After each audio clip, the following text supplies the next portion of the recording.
একদম কম উপকরণে খুব সহজভাবে আলুর কাটলেট বা কাবাব তৈরির রেসিপিটা শেয়ার করছি।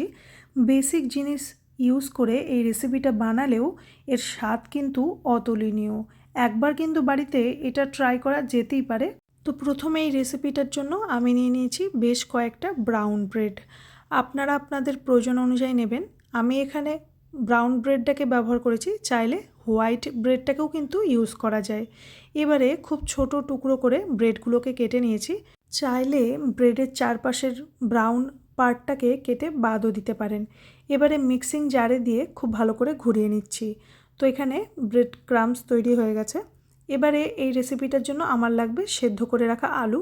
তো আমি আলুটাকে খোসা সহ প্রথমে সেদ্ধ করে নিয়েছিলাম প্রেসার কুকারে, তারপর খুব ভালো করে ঠান্ডা করে নিয়েছি। খোসাটা ছাড়িয়ে আলুটাকে একটা চামচের সাহায্যে স্ম্যাশ করে নিলাম। আপনারা চাইলে আলুটাকে গ্রেটারের সাহায্যে গ্রেট করেও নিতে পারেন। খুব সামান্য কয়েকটা উপকরণ ইউজ করব, সামান্য লবণ, একটু অরিগানো আর চিলি ফ্লেক্স। এবারে এর মধ্যে দিয়ে দেবো খুব ছোট টুকরো করে কেটে রাখা পেঁয়াজ কুচি আর লঙ্কা। এবারে দিয়ে দিচ্ছি তৈরি করে রাখা পাউরুটির গুঁড়োটা। হাতের সাহায্যে খুব ভালো করে কিন্তু মেখে নিতে হবে। কোনো রকম জল ব্যবহার করার দরকার পড়বে না। যদি প্রয়োজন হয় তাহলে হাতটাকে একবার ধুয়ে আবারও খুব ভালো করে মিক্স করে নিলে কিন্তু একটা খুব সুন্দর মণ্ড তৈরি হয়ে যাবে। এবারে আবারও হাতটাকে খুব ভালো করে ধুয়ে নিয়ে হাতের সাহায্যে এরকম বল পাকিয়ে দু হাতের তালুতে এরকম চ্যাপ্টা করে একটা শেপ দিয়ে নিতে হবে। আপনারা আপনাদের পছন্দ অনুযায়ী যে কোনো শেপ দিতে পারেন। আমি এখানে গোল করেই তৈরি করে নিয়েছি। এবারে একটা পাত্রের মধ্যে একটা ডিম ভেঙে নিয়ে নিচ্ছি। একটা ব্যাটার তৈরি করব। ডিমটাকে খুব ভালো মতো প্রথমে ফেটিয়ে নিচ্ছি। এবারে অ্যাড করে দিচ্ছি স্বাদ মতো লবণ আর অল্প একটু চিলি ফ্লেক্স। সমস্ত কিছু দিয়ে আবারও খুব ভালো করে একবার ডিমটাকে ফেটিয়ে নিতে হবে।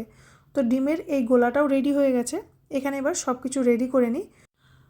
তো এবারে আমি এখানে আলুর কাবাবও নিয়ে নিয়েছি, আর যে ব্রেড ক্রাম্বস ছিল সেটাকেও কিন্তু আমি রেখে দিয়েছি কিছুটা বাঁচিয়ে। এবারে এক একটা করে কাবাব বা কাটলেট ডিমের গোলাতে চুবিয়ে নিয়ে খুব ভালো করে ব্রেড ক্রাম্বসে কোট করে নিতে হবে। তো একই পদ্ধতি ফলো করে আমি সবকটা তৈরি করে নিয়েছি। তো এই দেখুন সবগুলো তৈরি হয়ে গেছে। চাইলে এগুলোকে এভাবে রেডি করে 10-15 মিনিট ফ্রিজে রাখতে পারেন। আমি ইনস্ট্যান্টই বানাচ্ছি।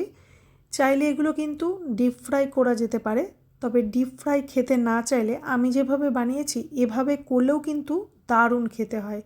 তো এখানে একটা আমি তাওয়ার মধ্যে খুব ভালো করে রিফাইন তেলটাকে গরম করে নিয়েছি।